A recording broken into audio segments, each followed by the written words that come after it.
तो नमस्कार दोस्तों, स्वागत है आपका हमारे YouTube channel Tiwari ji education में। आज की वीडियो हमारी होने वाली है बीए प्रोग्राम सेमेस्टर 5 के स्टूडेंट्स के लिए, जिनके पास भी हिस्ट्री में जो सिलेबस लगा है issues in 20th century world history 1, उसमें एक बहुत ही इंपॉर्टेंट टॉपिक है लीग ऑफ नेशंस का, यानी कि राष्ट्र संघ का।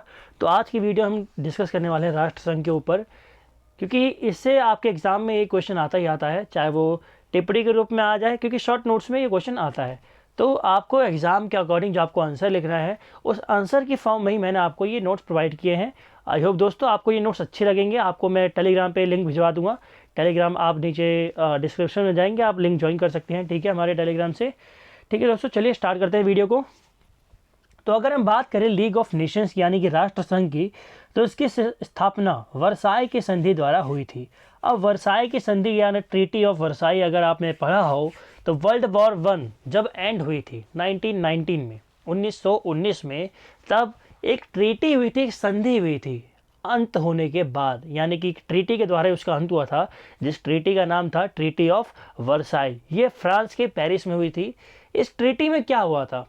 इस ट्रीटी में जो वर्ल्ड वॉर 1 हुआ था, उसका दोष जो मढ़ा गया था वो जर्मनी पे मढ़ा गया था कि भाई जर्मनी की ही सारी गलती थी, जर्मनी ने ही इस युद्ध को इतना उग्र बनाया। अब उसी ट्रीटी में से एक परिणाम निकाला गया था, एक निचोड़ निकाला गया था कि वर्ल्ड वॉर जो थी वो हुई क्यों। तो उस निचोड़ पे जब पहुंचा गया तो काफ़ी लोगों ने माना, एक बहुत बड़ी डिबेट भी चली इस पर, कि भाई वर्ल्ड वॉर का जो मेन रीज़न था वो था किसी भी इंटरनेशनल लेवल पर एक ऑर्गेनाइजेशन का अभाव जो इन कंट्रीज़ को रेगुलेट कर सकती थी, जो इन कंट्रीज़ को कंट्रोल कर सकती थी। एक कोई भी ऐसी ऑर्गेनाइजेशन इंटरनेशनल लेवल पे एग्जिस्ट नहीं करती थी उस टाइम तक, जो इन कंट्रीज़ पे रेगुलेशंस लगाए, जो इन कंट्रीज़ को लिमिट में रखे। यही कारण था कि जो कंट्रीज़ थी वो तेज़ी से अपने पड़ोसी देशों को अपने कब्जे में करती जा रही थी, और इस कब्जा करने की होड़ में ही जो युद्ध हुआ, उस युद्ध को कहा गया वर्ल्ड वॉर। क्योंकि ये लेवल जो था वर्ल्ड वॉर का, ये वैश्विक स्तर तक पहुंच चुका था, इसीलिए इसको कहा गया वर्ल्ड वॉर। क्योंकि वॉर्स तो बहुत होती है, युद्ध तो लड़ाई में घर में भी होते हैं, लेकिन एक ऐसा युद्ध जिसका इफेक्ट ग्लोबल रूप पर पड़ा, और इस युद्ध में बड़ी बड़ी कंट्रीज ने अपनी भूमिका को निभाया था। तो चलिए दोस्तों बात करते हैं आगे। तो जब एक इंटरनेशनल ऑर्गेनाइजेशन के अभाव को वर्ल्ड वॉर का रीज़न माना गया, तो उसी रीज़न को चलते हुए एक संगठन की स्थापना की गई, जिसे कहा गया लीग ऑफ नेशंस, यानी कि राष्ट्र संघ। याद रखना दोस्तों, ये यूएनओ से बिल्कुल अलग है। यूएनओ की स्थापना सेकेंड वर्ल्ड वॉर के बाद हुई थी, बट लीग ऑफ नेशंस की स्थापना फर्स्ट वर्ल्ड वॉर के बाद हुई थी। अब इसकी स्थापना पर जोर तो दिया गया था, वो दिया गया था अमेरिकी राष्ट्रपति वुडरो विल्सन के द्वारा।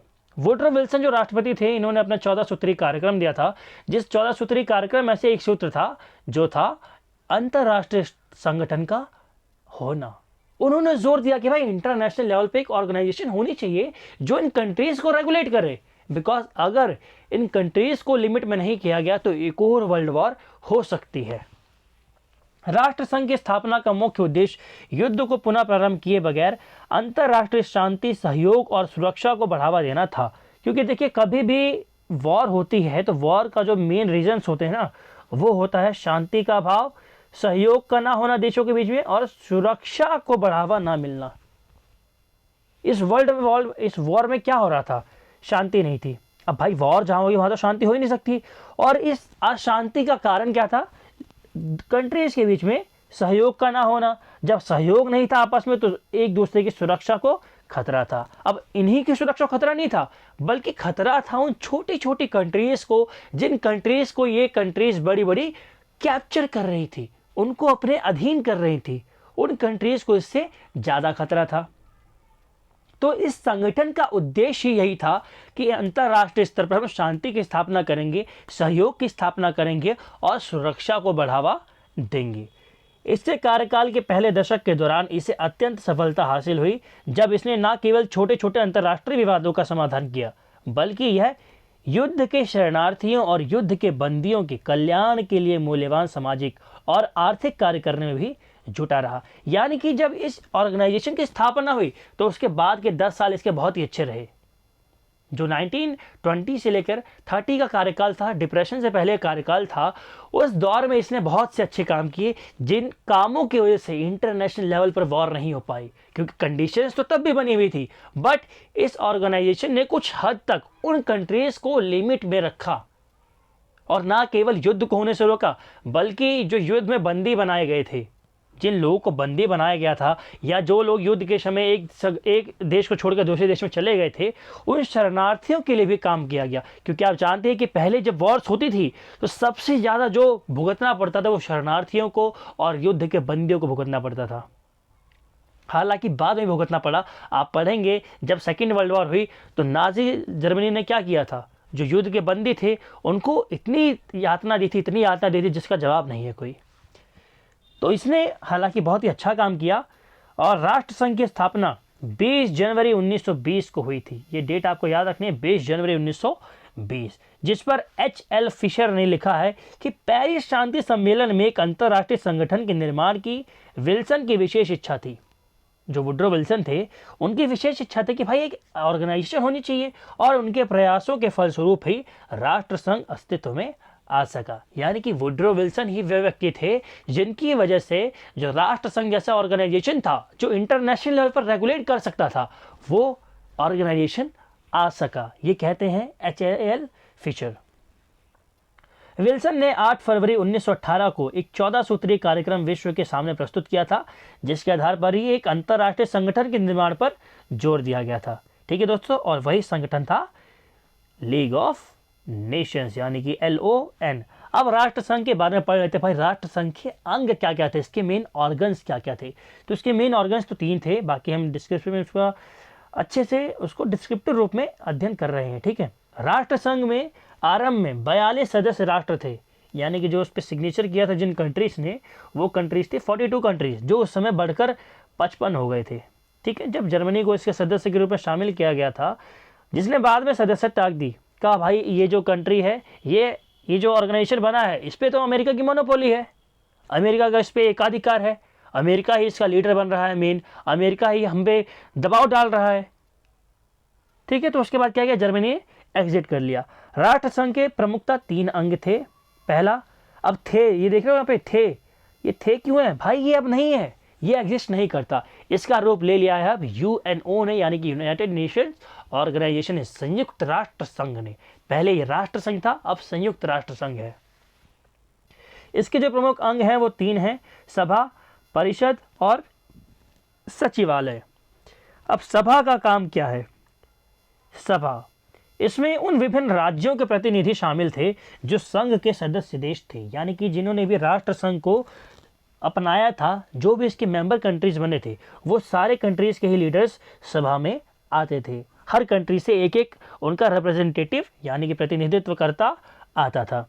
प्रत्येक सदस्य देश को सभा में एक मत देने का अधिकार दिया गया था, जिसका निर्णय सर्वसम्मति से होना अपेक्षित था। यानी कि कोई भी फैसला अगर लिया जाएगा तो उस पर सबकी वोटिंग होगी और हर व्यक्ति के वोट को एक वोट की काउंटिंग की जाएगी और जो फैसला होगा वो बहुमत से ही लिया जाएगा। सभा उन राजनीतिक तथा आर्थिक महत्व के अंतर्राष्ट्रीय मामलों पर विचार विमर्श करती थी जिनसे विश्व की शांति खतरे में पड़ सकती थी। यानी कि ये लोग ऐसे मुद्दों पर ही डिस्कस करते थे जो मुद्दे हो सकता था कि भाई एक और वर्ल्ड वॉर को जन्म दे सकते थे।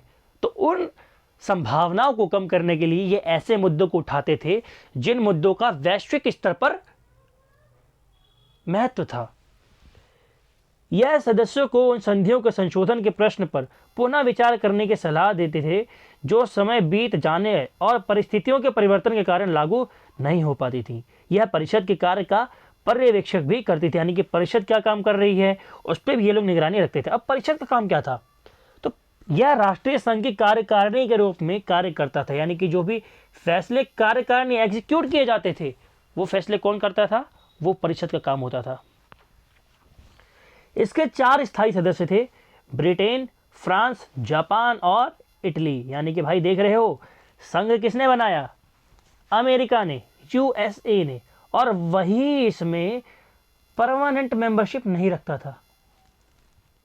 ठीक है, तो 4 स्थायी मेंबर थे, ब्रिटेन, फ्रांस, जापान और इटली, और 4 गैर स्थायी सदस्य थे परिषद में जिनका चुनाव सभा द्वारा 3 वर्ष की अवधि के लिए किया जाता था, यानी कि हर 3 साल बाद जो 4 टेम्परेरी मेंबर्स थे उनका चुनाव होता था और 4 परमानेंट मेंबर्स तो थे ही थे।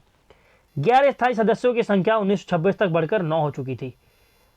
परिषद विशिष्ट राजनीतिक विवादों को देखती थी तथा सर्वसम्मति से निर्णय लेती थी, यानी कि ये भी बहुमत से फैसले लेती थी। बहुमत क्या, सर्वसम्मति, सबके फैसले, सबकी मंजूरी होती थी तो उसी में फैसला किया जाता था। इसके पास निःशस्त्रीकरण को प्रोत्साहित करने, राष्ट्रों द्वारा प्रस्तुत की गई वार्षिक रिपोर्टों की जांच करने, उपनिवेशी अधिदेशों की सुरक्षा करने आदि जैसे कार्य थे। यानी कि परिषद का काम क्या था, निःशस्त्रीकरण को प्रोत्साहित करना, डिसआर्मामेंट को प्रोत्साहन करना, रिपोर्टों की जांच करना। अब ऐसी रिपोर्टें जो राष्ट्रों द्वारा नेशनल लेवल बनाई जाती थी उनकी जांच करते थे, उनको रीड करते थे, फिर अपने सुझाव देते थे।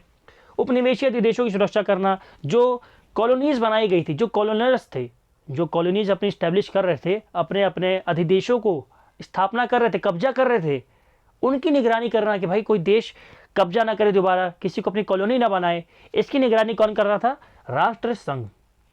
यह अंतर्राष्ट्रीय घटनाओं से उत्पन्न आपात स्थितियों का भी निपटान करती थी। अब सचिवालय कार्य की बात करते तो 3 अंग थे ना, सभा, परिषद और सचिवालय।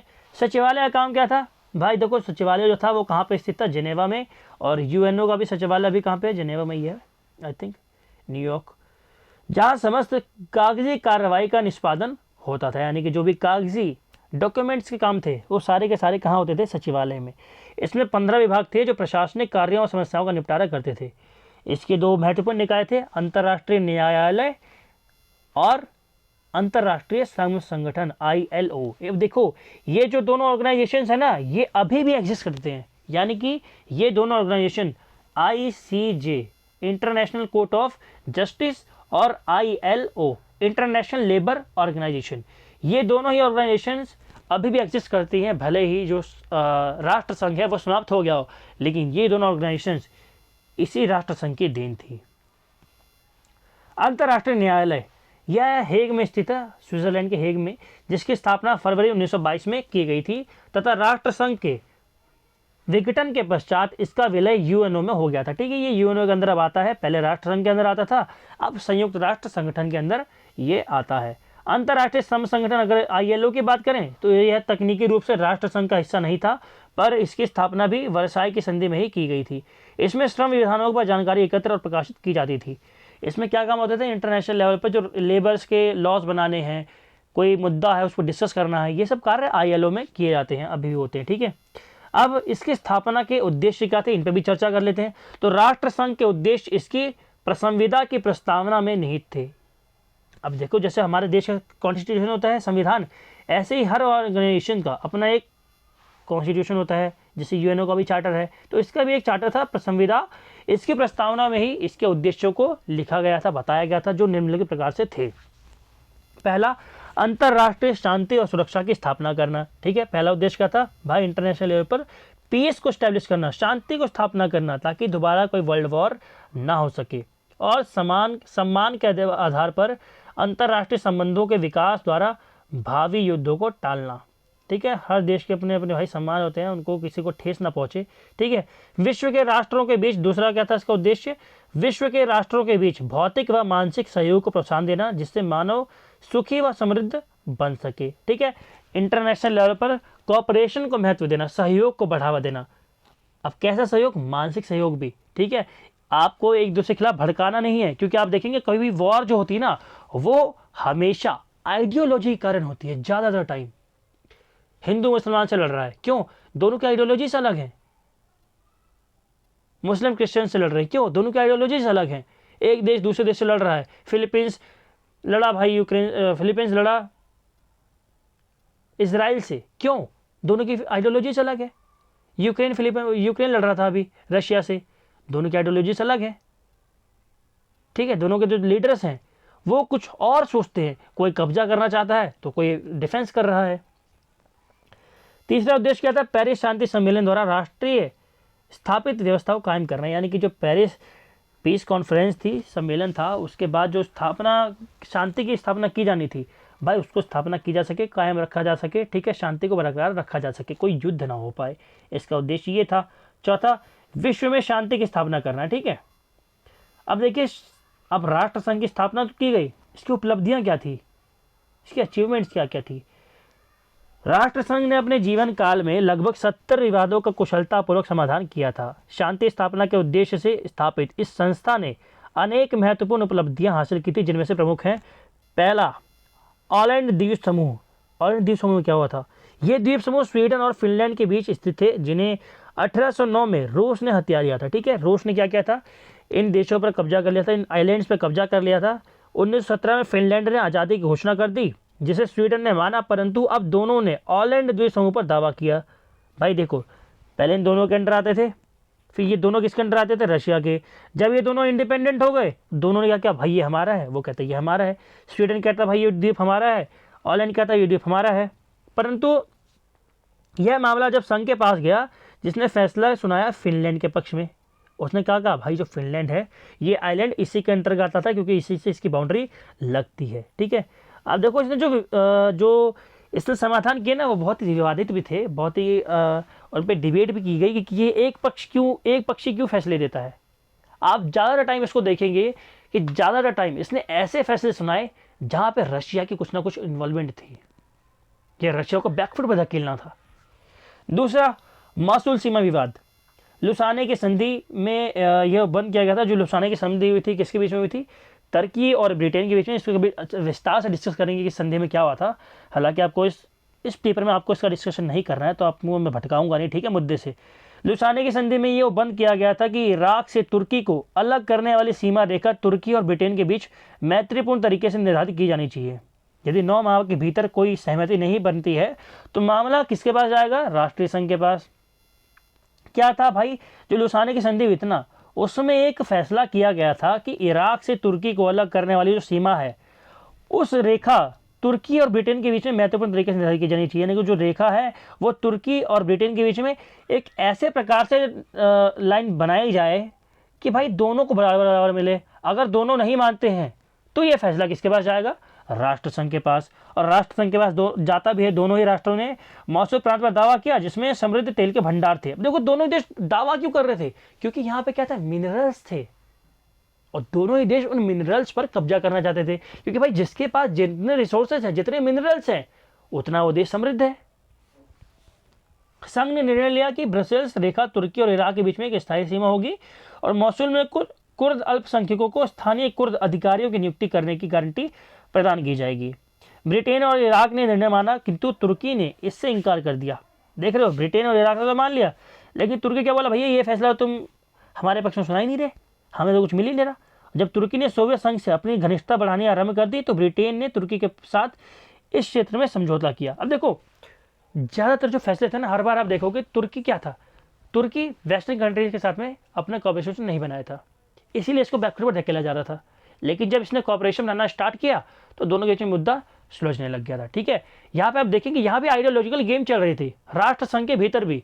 यहाँ पर ऐसे मुद्दे भटकाए जा रहे थे, मुद्दों का ऐसा निपटान हो रहा था कि जो वेस्टर्न कंट्रीज के फॉलोअर्स हैं या फिर वेस्टर्न कंट्रीज हैं, फ़ायदा उनको हो। ठीक है, यहाँ ईस्टर्न कंट्रीज जो थी, ईस्टर्न यूरोपियन कंट्रीज थी, या फिर जो रशिया था, उसको बैकफुट पर ढकेलने का प्रयास किया जा रहा था। तीसरी होती है कॉर्फू की घटना। इस घटना में संघ की अग्नि परीक्षा हुई। क्या हुआ था इसमें? यूनान और अल्बानिया का ही मामला। यूनान अल्बानिया सीमा रेखा का निर्धारण करने के लिए एक अंतर्राष्ट्रीय आयोग बाल्कन भेजा गया, बाल्कन कंट्रीज में। ठीक है, आप देखेंगे यूरोप में बाल्कन कंट्रीज, वहाँ का मुद्दा था ये। इस आयोग ने 4 इतालवी सदस्यों, 1 जनरल, 2 अधिकारियों और 1 शॉफर की यूनान की धरती पर हत्या कर दी गई। क्या हुआ भाई? आयोग गया, अब इस आयोग के जो 4 अधिकारी थे उनकी क्या हुई? हत्या कर दी गई। इटली के तानाशाह मुसोलिनी ने हत्या के कारण के लिए क्षमा याचना मांगने से इनकार कर दिया। बोला भाई हमें कोई गम नहीं है, मार दिया तो मार दिया।